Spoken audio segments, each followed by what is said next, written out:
Welcome to South Florida Saltwater Fishing. I'm Heath, and it's time to get into the bite.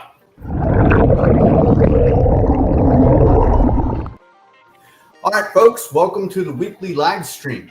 This is the place where you come to keep in the know for everything local fishing. We're going to go over what's biting, who's catching it, where they're catching it. We're also going to go over the marine forecast for the future, cover the moon phase, the tide charts, all that goodness. Before we get into this though, if you want to learn more about fishing, grow as an angler, just see some great exciting offshore fishing adventures, you can start by hitting the subscribe button and joining the South Florida Saltwater Fishing family. Okay folks, so like I said, welcome to the show. We got a great one lined up for you this week. Lots of information, tons of pictures, just a massive amount of information to cover in a short amount of time. So let's get right into this. The first thing we're going to do is I got some interesting stuff going on from the FWC. I want to just share these few bits of information with you real quick. And the first one is that Gulf gray triggerfish and spotted trout have opened up. So this is Gulf of Mexico, west coast of Florida. That opened up on March 1st. So those fisheries are open and ready to be caught and harvested.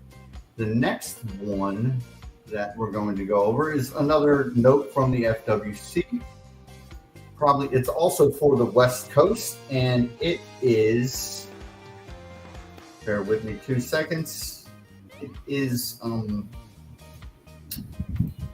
for snook. So they are saying that recreational harvest of snook open up for Florida's west coast on March 1st. Also, the season is open. Oh Lord, the panhandle season opens March 1st to April 30th and September 1st to November 30th. One fish per day per person. Slot fish. Snook is a slot fish, of course.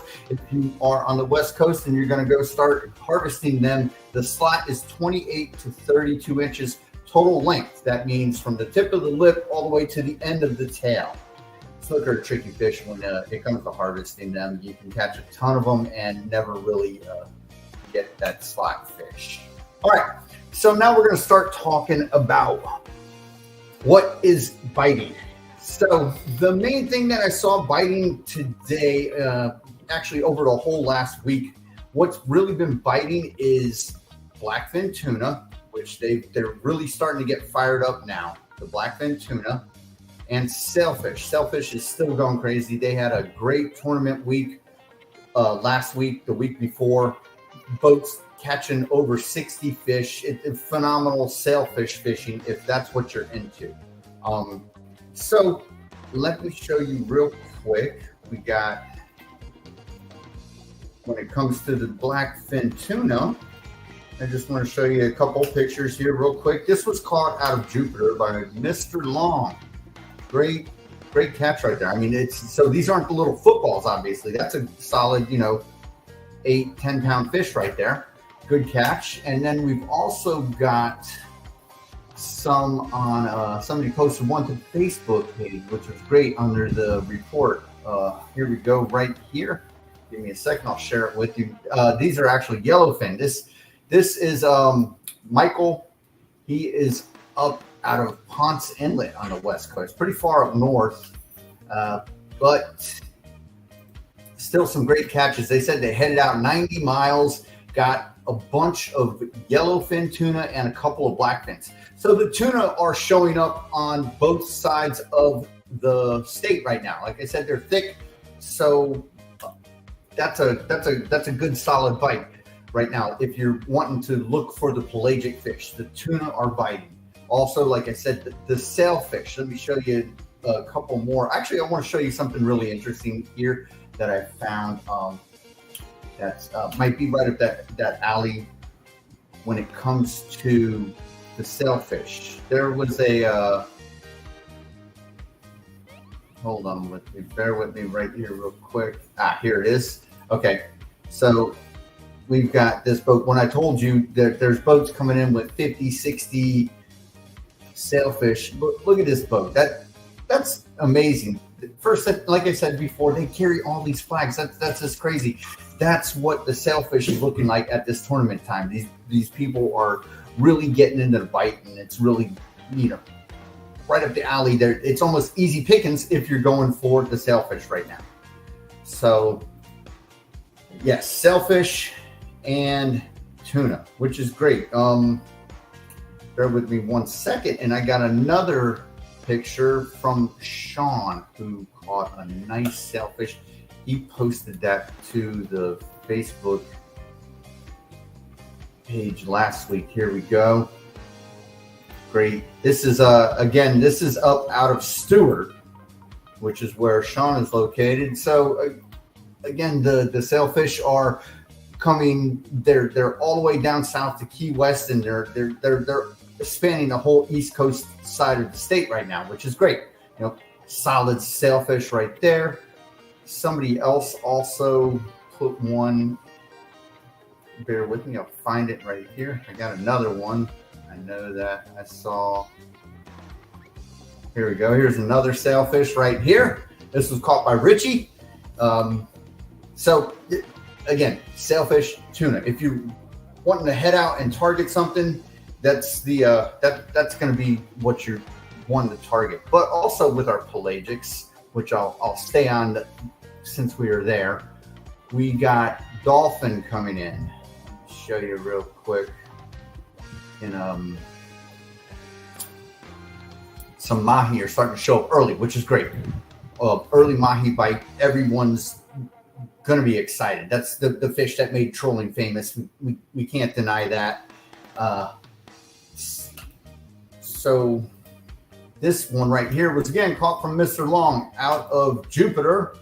He said he caught this in 80 feet of water. That's a solid double digit, 12, 15 pound fish. Nice cow. Not sure, he might have been just drifting or was drifting or trolling. I'm not sure, but the fish swam up to the boat and he nabbed it. Also, to go right along with the dolphin, we got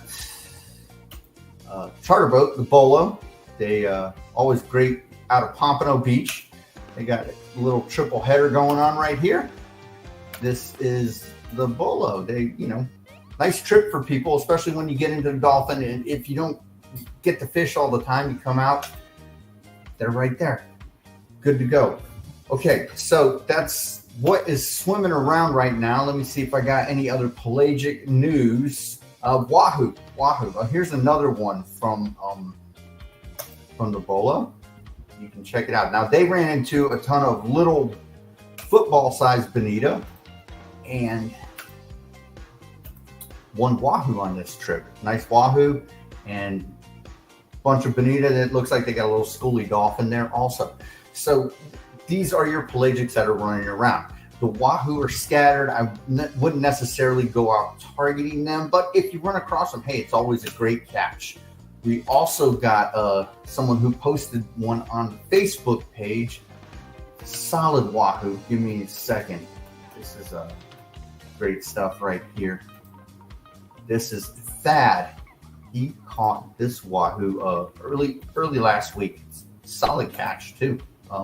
Here we go. Bang, right there. Says he was trolling ballyhoo with planers. So he caught this on a planer with a ballyhoo.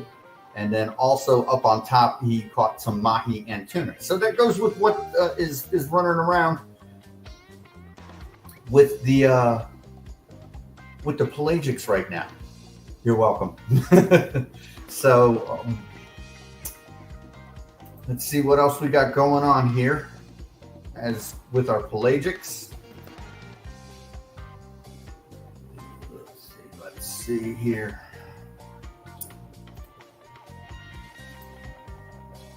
Got dolphin out deep. Yeah, we got more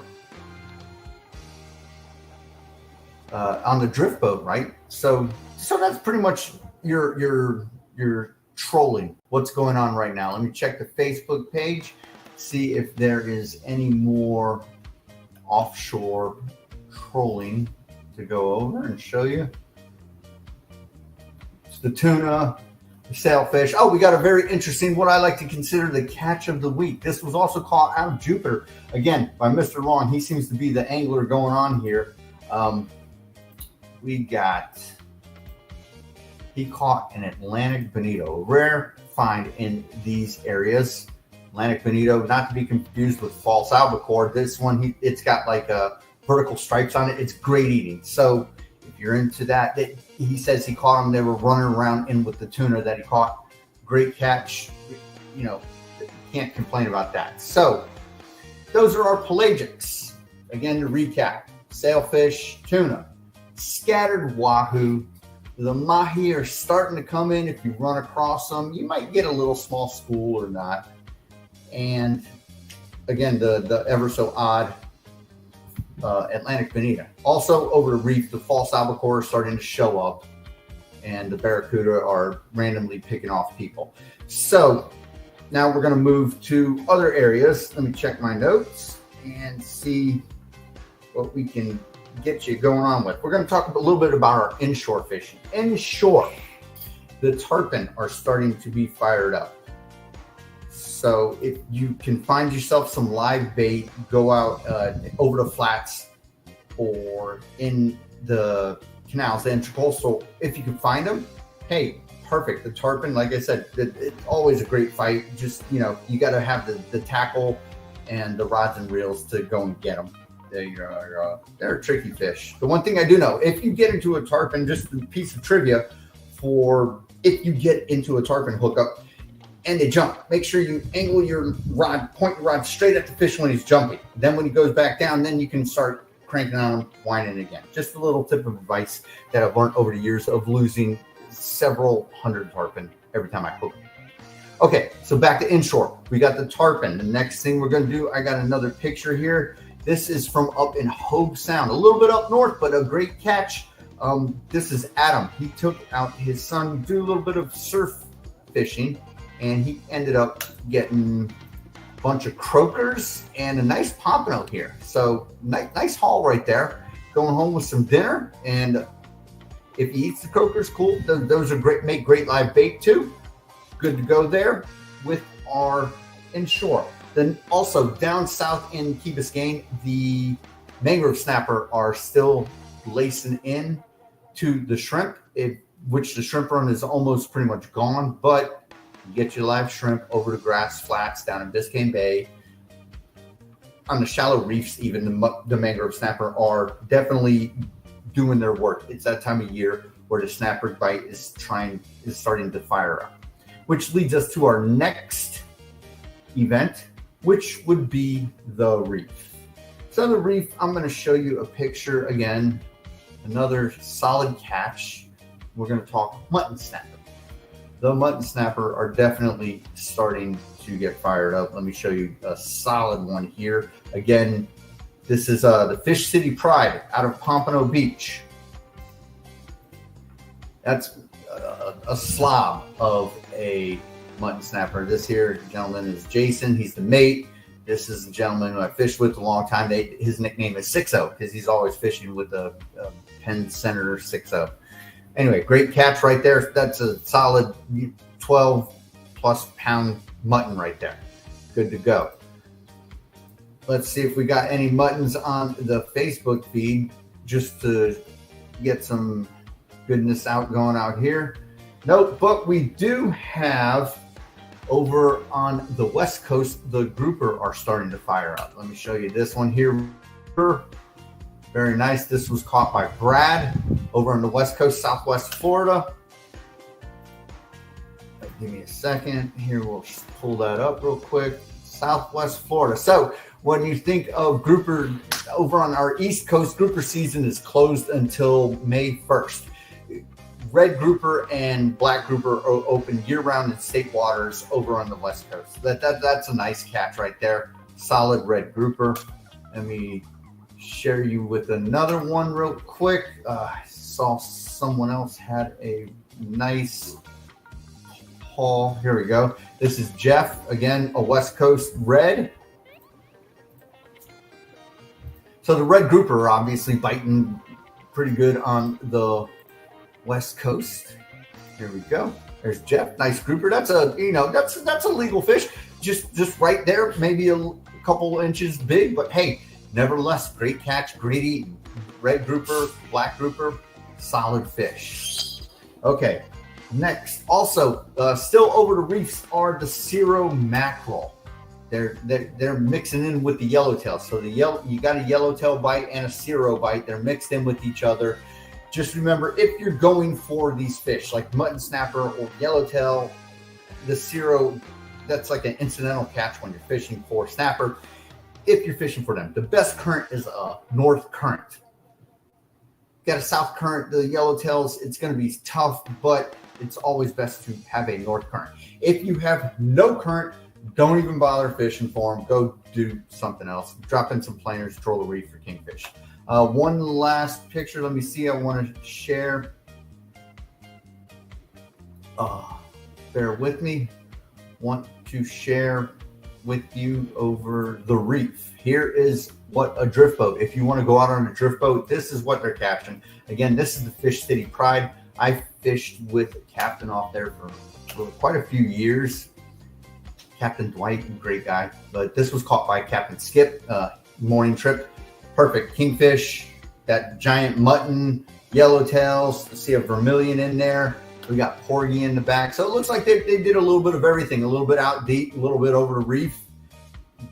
Definitely, the mutton, I don't know where they got it, but these are all your typical reef catches right here of what's going on. So we got a solid bite over the reef. If that is what your intentions to do. Solid bite, also trolling a deep reef. A little bit out further, not so much. Remember those mahi this time of year, they're in close. So going too far out is you're taking a risk.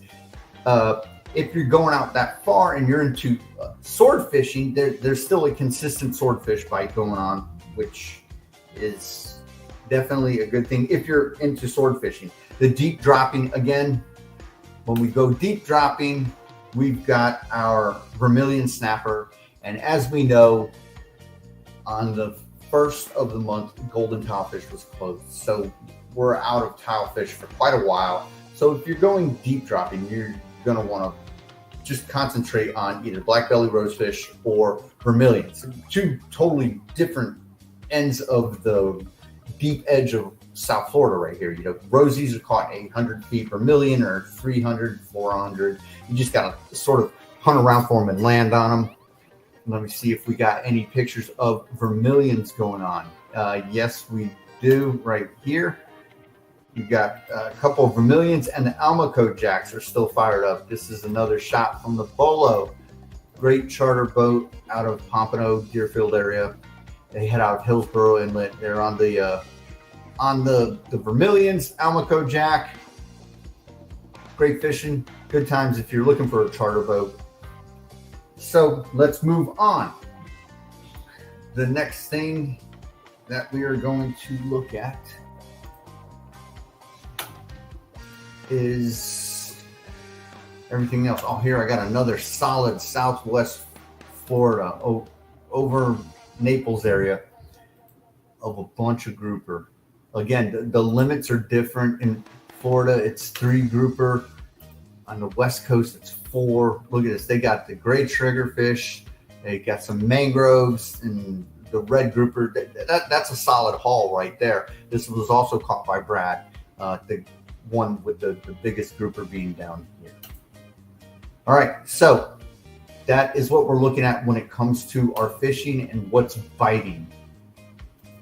Again, just to recap, inshore we got tarpon. Up north, more up north, as the croakers are biting. The pompano are starting to show up. They're really scattered, however. Mangrove snappers down in the south area, southeast area, and southwest. Got that warmer, the water's starting to warm up. Over our reefs, we've got the mutton bite. We've got good red grouper out on the west coast again, and yellowtails and Cirros. Over that deep reef, sailfish are still biting good, solid sailfish bites. Deep dropping vermilions and rosies. Leave everything else alone for the time being. unless you're going sword fishing, and out trolling over our deep reefs. Remember, don't go too far out. You don't need to go into 1,000 feet. There's probably not much hanging out right there now. Out over our deep reefs, we've got the scattered mahi starting to show up, some good sized ones. The blackfin tuna is really what's happening right now. They're really starting to get fired up, and they're coming in good size, which is an anomaly for this time of year. Those big boys start really coming in. The big females really start coming in and hanging down on the bottom in June.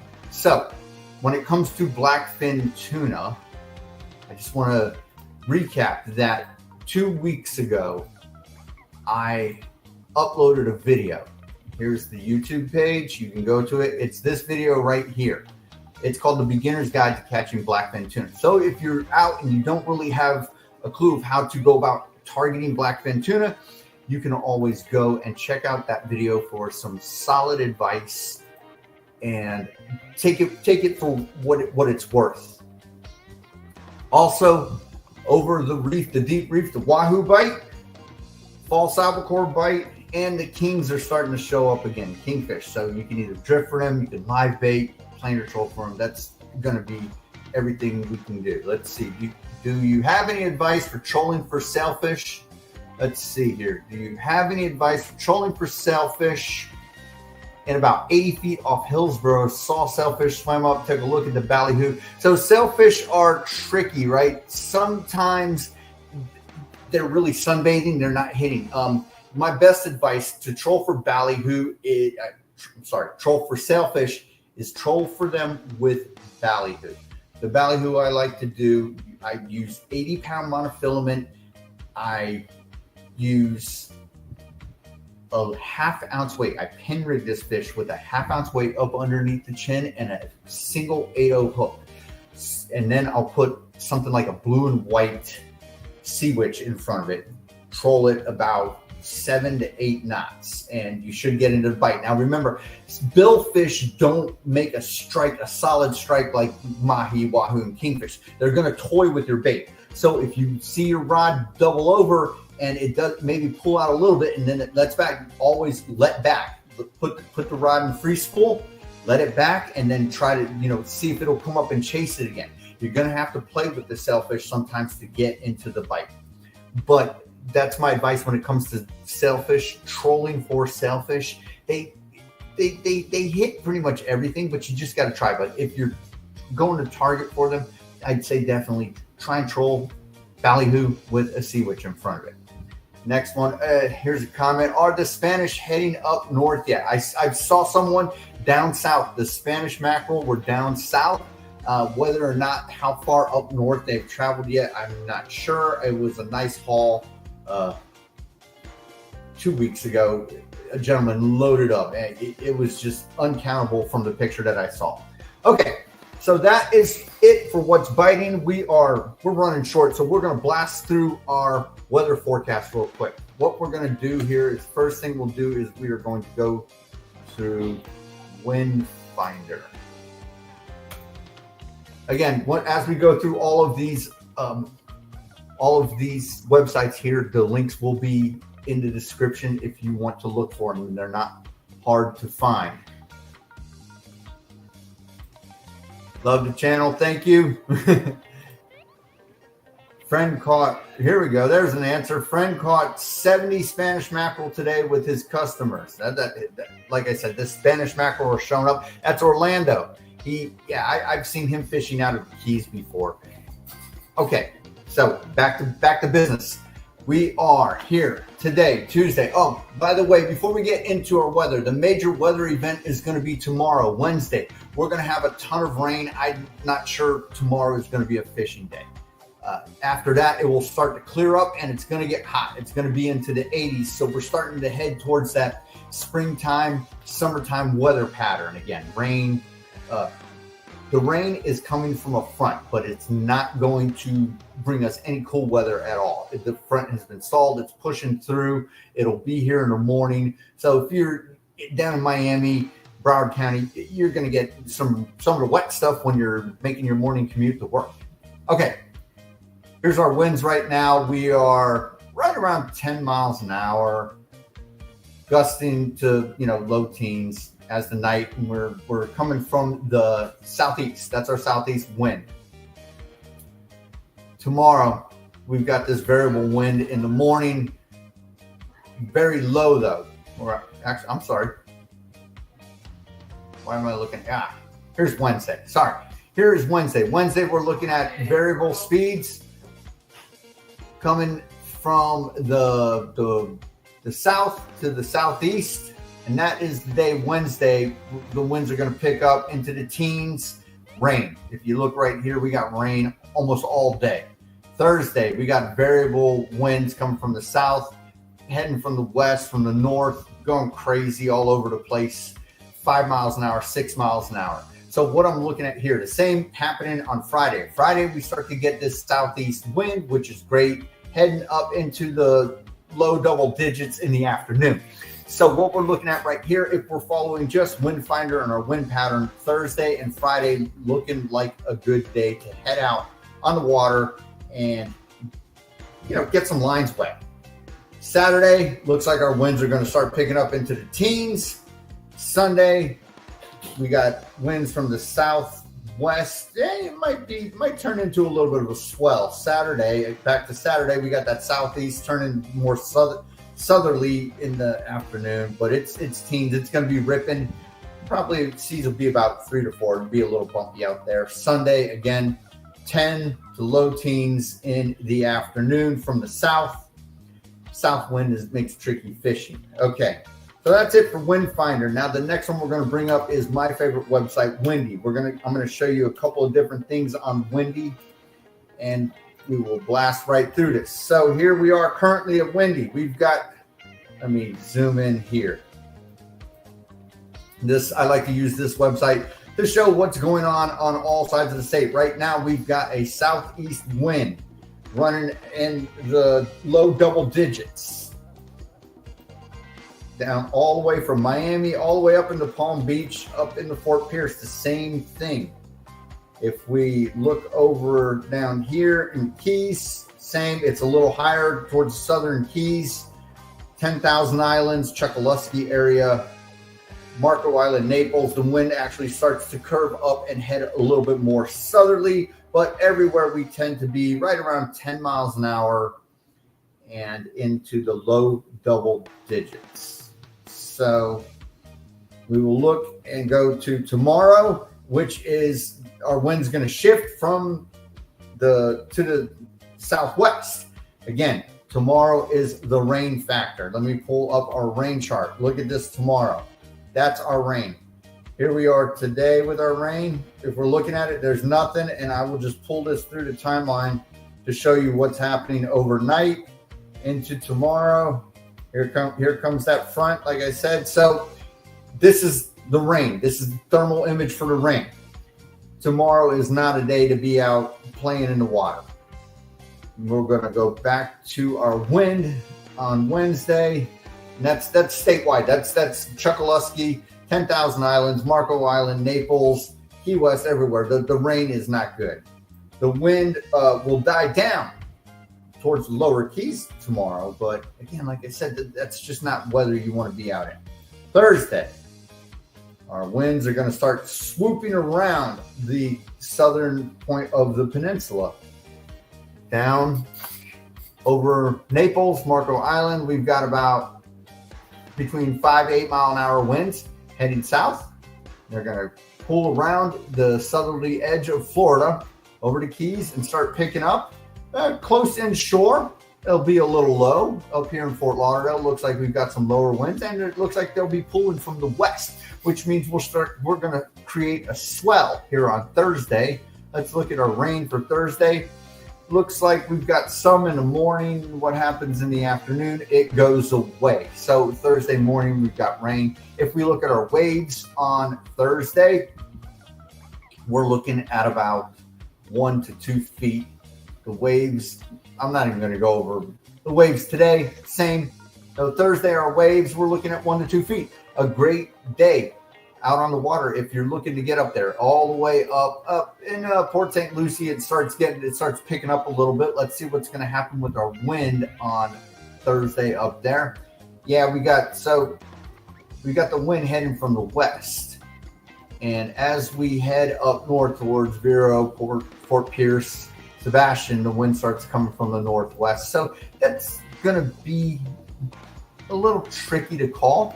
If we look at our waves, it's kind of tricky to call. Because we've got a southern, looks like we've got a swell from the southeast coming in on Thursday. And over here, 10,000 Islands, you've got your waves coming straight at you from the Gulf. But again, in close inshore, pretty much non-existent waves. Out further where you probably start to hit on your reefs, you've got 1 to 2 foot seas. So Thursday, same thing with Friday. Let's stay over in the West Coast. Definitely, it lays down more down in the Keys, Key West, Cudjoe Key, Marathon, Key Largo, really calm seas up through Miami. When we start getting up into the Palm Beaches again, the seas start getting a little bit, but I'm sure that's not going to be too bad if we're going all the way through the day.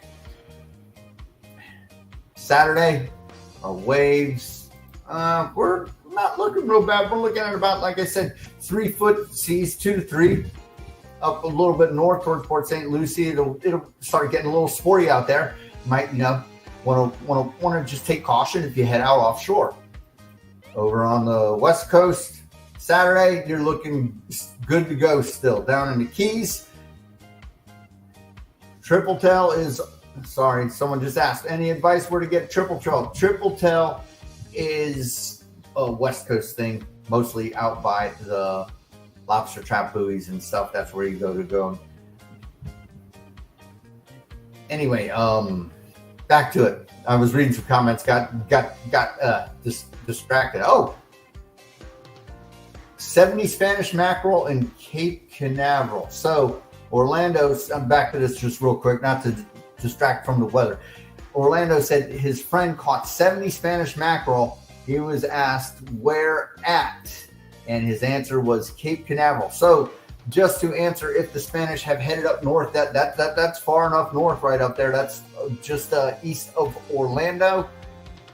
So Palm Bay, here's Palm Bay, Cocoa, Cape Canaveral is, getting up here. So yeah, the Spanish mackerel have headed up north. Back to it. Saturday, waves. Let's look at our wind for Saturday. Again, we're ripping. So we're in the teens Saturday, coming from the southeast. Everywhere in Florida is going to get hits. So you just got to bear with that. Let's go back to our wave charts. Let's look at the rain real quick, see what's happening on Saturday. Dry air, nothing. A little bit moisture over the inland areas. And now let's look at Sunday. Our rain, non-existent. But then again, let's head back to our wind. The wind, again, is coming from the south. Over on the West Coast, it's a little lighter. And just check up north a little bit. Again, yeah, the wind is going to be coming from a little bit from the west up north, which might bring in a swell. Let's see what happens. Let's look at our waves for Sunday. Sunday, yeah, it's going to be bumpy out there. A little bit of a confused sea down between, if you look over here from Alistown to the Bahamas, we can see a rift right here where our waves start coming from the south and they start pulling around, heading towards Miami. Up in the Boca Raton, Palm Beach area, you're looking at 4 foot, 5 foot seas on Sunday. So again, that just goes with what we were saying.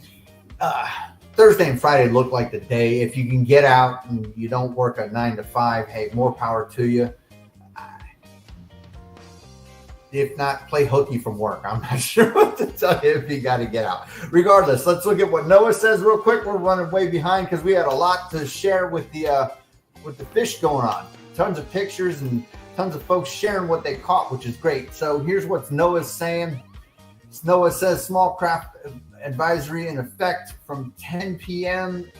tonight all the way through Wednesday afternoon. Like I said, we've got the front pushing through. Southeast winds, they're saying 15 to 20, seas 2 to 4, that's tonight. Same thing to follow tomorrow.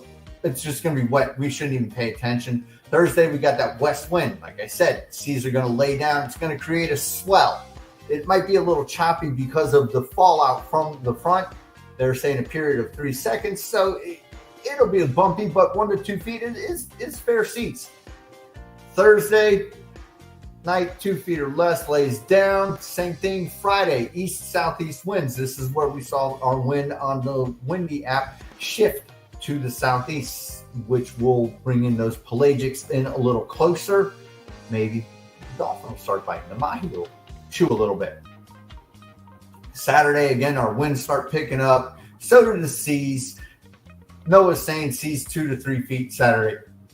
Sunday, they're saying a southwest wind, seas 3 to 4 feet. So it's going to get a little bumpy out there. It's not totally impossible and undoable on the weekend, but I would say if anything Saturday, if you can only get out on the weekends, because most people got 9 to 5s, you just gotta go and say, hey, all right, Saturday looks more like the day. This is my favorite comment right here so far. Laughing at NOAA. Yes, NOAA gets it right and they get it wrong sometimes. And but you got to keep your sources open. You got to sort of take it for what it's worth. And I've always said, at the same rate, you got to stick your head out the window and really see what's going on with the weather. All these things can be wrong. You know, also, if you don't know where to find it, you can always go and look at a webcam. Let me show you one right here. This is real quick. This is just this great inlet webcams are always great things that you can use. This right here, this is BOCA inlet webcam. You know, you look at it, it tells you what the winds are, what direction are, the barometer, the temperature. You go down, it gives you several different views, so you can actually see what the ocean's looking like. If you've got waves out here crashing over your jetty, I would say don't go. It's probably going to be a treacherous entry or exit from the inlet. Down here at the bottom, it's also got tide charts. So inlet cams, there's Lake Worth Pier, there's Boynton Inlet Cam, there's Hillsborough has a live inlet cam. Great sources of information to also check that weather forecast. Now, the next thing, let's look at our moon phase real quick. Our moon is waning. Remember, a waning moon means we're heading towards the dark side of the moon. A waxing moon means we're heading towards a full moon. So let's look real quick. We are getting this done today. We're running a little behind, but hey, we're usually out of Hillsborough.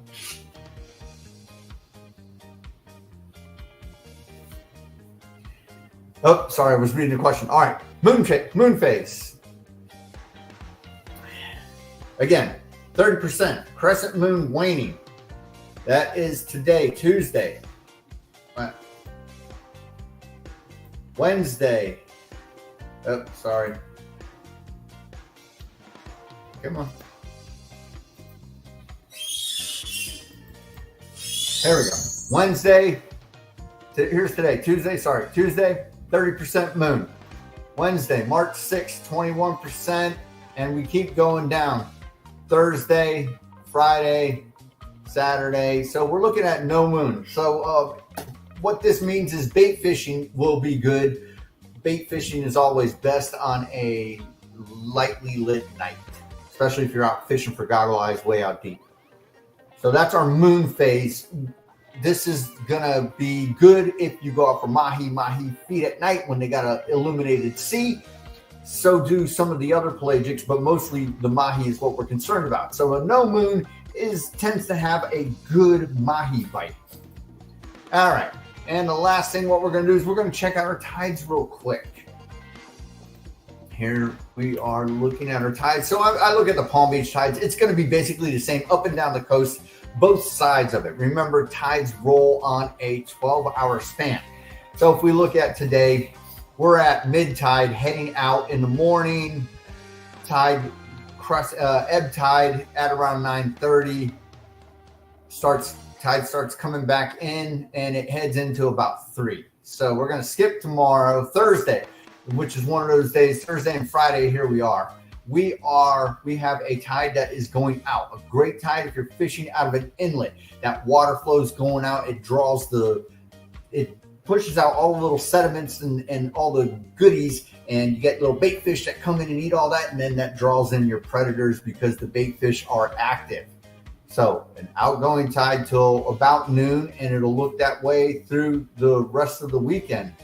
It only gives me till Saturday, but again, it'll be about the same. So Saturday, the tide starts. You got an ebb tide at about 7. So just bear that in mind. If you head out when it's still dark, you're going to hit the slack tide. But remember, I've talked about this before. Sometimes those fish are hitting on the slack tide. We had a great wahoo bite for the past couple of months at the end of the high tide, which is what you'll be dealing with Saturday and Friday if you're heading out just before the sun rises. All right, and that's it for our tides. And there we go. So again, before we sign off, folks, this has been a great show. I really want to thank everyone. Somebody just asked real quick, what channel do I normally use? I head out of BOCA Inlet when I go. That's why I have that webcam right there. I will head out of, sometimes I fish with other people. We go out of Hillsboro. We go out of Port Everglades. I tried my darndest to avoid Black Point Marina and haul over Inlet. That not my cup of tea. I go out of Boynton Inlet. Boynton Inlet is always a sketchy inlet for me too. And Jupiter Inlet. But you got to know Jupiter Inlet. You got to turn to the south when you go out of there because there's a sandbar there. Anyway, checking in. Let's see if we got someone checking in from North Carolina. Hello from North Carolina. Anyway, so back to it. One last piece of information. Like I said, I can't preach this enough. If you haven't subscribed to the channel, please feel free to do so. Tons of information for beginners, for old salts that know everything, maybe looking for a different idea, or maybe a community that's just looking to offer some advice for people that haven't gotten into it yet and they're looking for just some general information. Hey, I want to get into fishing. I want to start fishing for this. What do I need? Do I go out and buy a bunch of this rod? I have this rod and this reel. Somebody might offer some information. I always try to offer information and say, hey, just consider before you go crazy buying stuff. Take this advice. Regardless, that's on the channel. The information is tons of seminars and everything. And the last piece, like I said, we are on Facebook, the Facebook group, South Florida Saltwater Fishing Report. It's right here. Feel free to join. Just send in a request. It's full of information, pictures, what everybody is catching, and the live shows. People, communicating, saying, "Hey, this is where we're catching what," and that's how we come to this live show every week, and we are able to feed you the information and help you keep in the know with what is going on with the local fisheries. All right, folks, that about does it for this episode. We ran way late today, but I had a ton of fun getting all the information and all the pictures of everybody's recent catches out, and hopefully you can take this to advantage and it'll help you get into the bite. So that's, great show. Until next time, South Florida Saltwater Fishing, going wherever the cool wind takes us.